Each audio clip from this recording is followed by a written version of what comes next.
I am here today with a friend of mine. Hi, I'm Tivamile. Hi everyone. Hi Lucy's friends. Tivamile is a lady of many, many talents and she's been living in Taiwan for 23 years. Yeah. I'm practically Taiwanese. So where were you born? I was born in Eswatini. Previously it was the Kingdom of Swaziland. And at the age of 8, my family and I moved to New York. Dad was appointed as ambassador there, representing the UN. So Wow. my pre-teenage time and teenage life, I lived in New York for 7 years, actually. And after New York? Moved to Taiwan, and Taiwan has been my home for the past 23 years. How did you feel about moving in general? Like Moving- those are two big moves. They are. I remember when they announced it through the royal house that Dad will be moving to the States. For me, it was exciting. That must have been a massive, massive change again. Oh, yes, it was. And you were in your teens by that point. By then, imagine I just started freshman year in high school back in New York. And I had to be pulled out. And when we moved to Taiwan, I will never forget, it was so hot when we arrived. Our parents were already here. They came 6 months before us. And when we moved here, the climate was different, the smell, the size. Once again, it was another adventure, but we didn't know necessarily how to deal with it. I think what helped us was we went to an English school right away, English speaking school. So we were able to have friends right away and connect with people. And church community really helped. And I think just having a big family, you're each other's friends. But I remember the first house we moved in was up in the mountains and thinking, will a snake come at night? Just things like that. That's how a new environment. The air felt different. The space was echoey, you know. I don't know how to describe it. It felt like we were in a little bubble when we left Swaziland, and we were dropped in this bubble where everything was new and big, but we were curious. Nothing stopped us.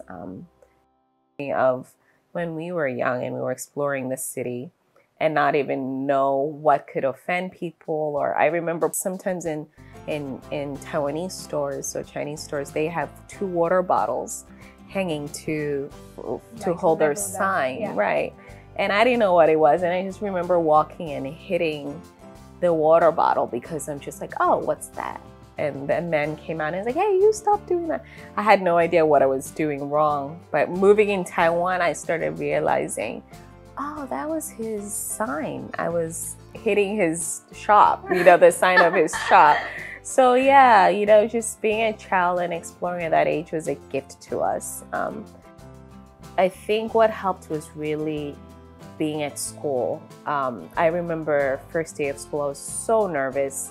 And I remember walking into the cafeteria, and for the first time I experienced, what do you do when you're a new student, a new kid on the block? Like, what do you do? Do you just ask someone, can I sit with you? So I went to the bathroom and I had to look at myself in the mirror and do power poses, you know, and say, you are great, you belong here. Don't be afraid. I did go out, and all of a sudden a girl was like, hey, New York girl, you wanna come sit with us? In my head, I'm like, I'm not from New York, but I'll take it. And to have that happen in a few minutes after being scared and having someone say, come sit with us, it just made me feel like, okay, Taiwan is the right place for us now. Do you think also coming here at such a young age gives you a different insight? Like your teenage years, they're such important years for your growth, for your personality, for your outlook on life. And so to be in Taiwan, I don't know, coming here as an adult, I already am comparing it to everything back home. Coming here as a teenager, you're still growing. You're still growing, you're still learning a lot of things about yourself. You still have mentors that you get to observe too and learn from. Ming Chuan was a platform for me where I was like, I love socializing. I love people. I'm gonna learn the language and connect with people that way, and it really worked. But what really helped me was always being involved in leadership roles, like class leader, president of the association club, Miss International, like constantly joining a thing to where I would engage.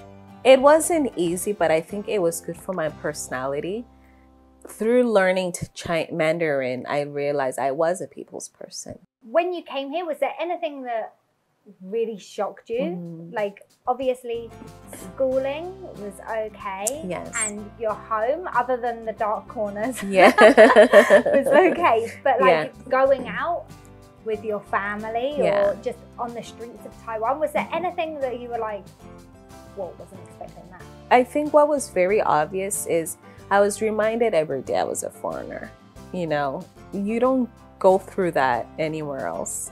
In Taiwan, I noticed that you would go out in the streets, whether you're shopping or eating, first introduction is you're a foreigner. So for me, that was new. Even the questions I get from taxi drivers were quite personal. Do you work here? What's your salary? Especially in my late 30s, you know, having people asking, why are you not married? Or now that I'm married, I think it's a surprise that it's not a Taiwanese, because I've been here for a long time, but I'm not married to a Taiwanese. So it's kind of like another question, like, so what are you doing here then? What's wrong with our men? Yes. So I think the interaction here, you always feel you have to elaborate. Do you feel like having the language has helped you to live more comfortably here in Taiwan? Oh, absolutely. I think it helped me not to overthink, rationalize even the people, the culture, but instead understand where they're coming from and why they're saying this way. And also just for them to not see me as a foreigner, but see me as Tivamile. You know, for me, when it comes to school, I would say education's a gift. It's like if you choose to use it, you open that box. When you open a present, you like it, sometimes you don't. Sometimes you use it, sometimes you don't, right? So whether you place your kids in a local school, they will learn something, they will experience something. And if they go to an all-English school, encouraging them to be themselves, to learn something, to experience. So if you have a family coming to Taiwan, maybe they want to try something new, maybe their parents have been assigned here for a while, I think it's important to not have a rigid list of how things will go, but be very flexible, be very open. And the sooner you're open, the more you will enjoy being in that country, being in Taiwan, and not coming with your own judgment, because those things block you from the opportunities that are actually already waiting for you. So I will share your YouTube, and okay, that would be great. Oh my goodness, some of the most beautiful stories, the sweetest things. So I will share all of that, so you can check out the links below. We will make some more videos in the future. Yes, yeah, for sure. This is not the last time, and I had such a great time chatting with you. Yeah. Okay, so thank you very much. Thank you so much for the time. I really appreciate it. Bye guys. Bye. See you soon.